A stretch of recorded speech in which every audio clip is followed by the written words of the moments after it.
ओम नमो भगवते वासुदेवाय।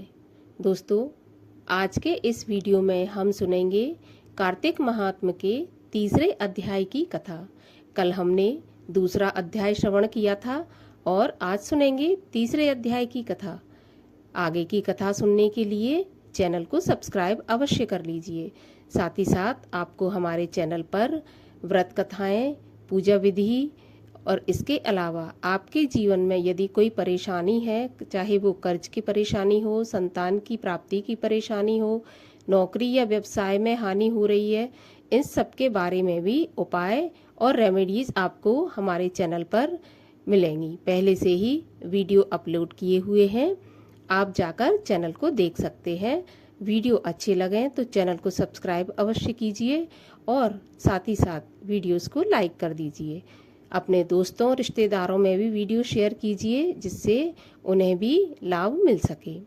तो चलिए अब हम सुनते हैं कार्तिक मास के महात्म्य के तीसरे अध्याय की कथा। सत्यभामा अत्यंत प्रसन्न होकर श्री कृष्ण से बोली, हे भगवान, आप स्वयं काल स्वरूप हैं और काल के संपूर्ण भाग समान होते हैं। मुझे बताएं कि यह कार्तिक मास ही क्यों सब मासों में श्रेष्ठ है। इसी प्रकार सभी तिथियों में एकादशी को ही क्यों श्रेष्ठ माना जाता है। श्री कृष्ण बोले, हे प्रिय, तुमने बहुत ही सुंदर प्रश्न किया है। मैं वेणु के पुत्र पृथु और महर्षि नारद के बीच हुए संवाद को सुनाता हूँ। तुम एकाग्र चित्त होकर सुनो।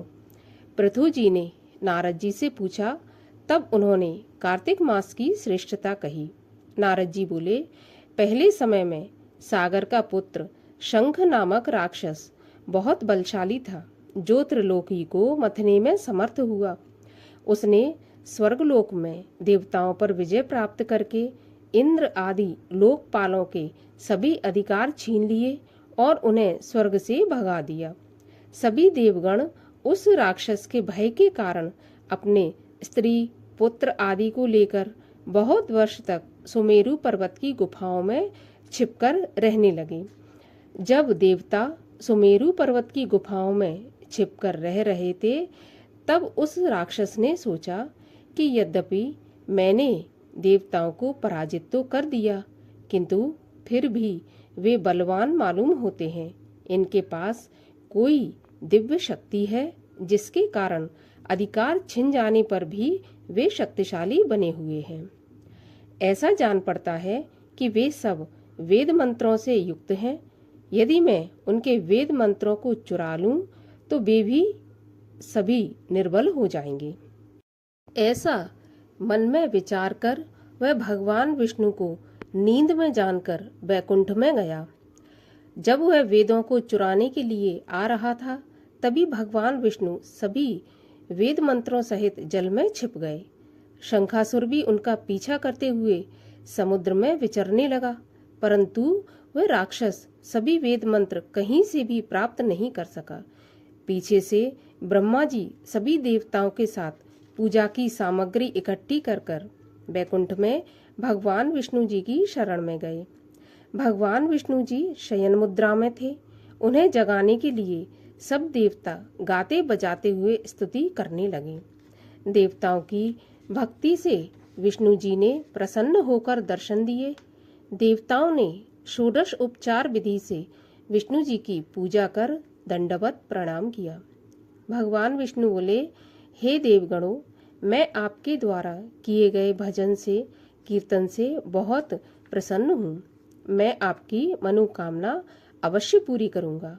अश्विन शुक्ल पक्ष की एकादशी से देव प्रबोधनी अर्थात देव उठनी एकादशी तक जो लोग रात्रि के चतुर्थ पहर में तुम लोगों की भांति भजन कीर्तन और मेरी स्तुति करेंगे, वे सभी मुझे प्रिय होंगे और मुझे प्राप्त करेंगे। शंखासुर जिन वेदों को हर लाया है, वे सब इस समय समुद्र के जल में स्थित हैं। मैं उस समुद्र पुत्र शंखासुर को मारकर 4 वेदों को लेकर आऊंगा।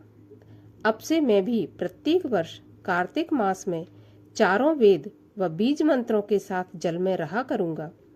अब मैं मत्स्य रूप धारण कर जल में जाता हूँ और आप लोग भी ऋषि मुनियों सहित मेरे साथ आइए। इन दिनों में जो श्रेष्ठ मनुष्य प्रातः स्नान करेंगे वे निश्चित अक्षत स्नान के फल को प्राप्त करेंगे। हे इंद्र, जो मनुष्य कार्तिक में सदा व्रत करते हैं उन्हें तुम मेरे लोक में भेज दिया करो। हे यम, तुम सदा उनकी बाधाओं से रक्षा करते रहो।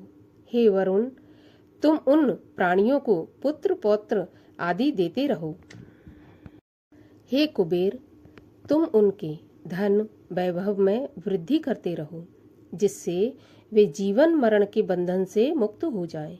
हे अन्य देवताओं, जो जन्म से मरण तक इन बातों को धारण करते हैं वे तुम्हारे द्वारा भी पूज्य हैं। जिस प्रकार तुमने मुझे एकादशी को जगाया है उससे यह तिथि सदा पूजन के योग्य है।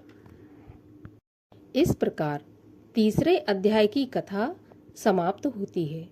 चौथे अध्याय की कथा सुनने के लिए चैनल को सब्सक्राइब अवश्य कीजिए। वीडियो अच्छा लगा हो तो वीडियो को लाइक करिए, ज़्यादा से ज़्यादा शेयर करिए, दोस्तों में रिश्तेदारों में शेयर करिए, जिससे उन्हें भी पुण्य फल की प्राप्ति हो सके। अब मैं मिलती हूँ आपसे अगले वीडियो में, तब तक के लिए हरे कृष्ण।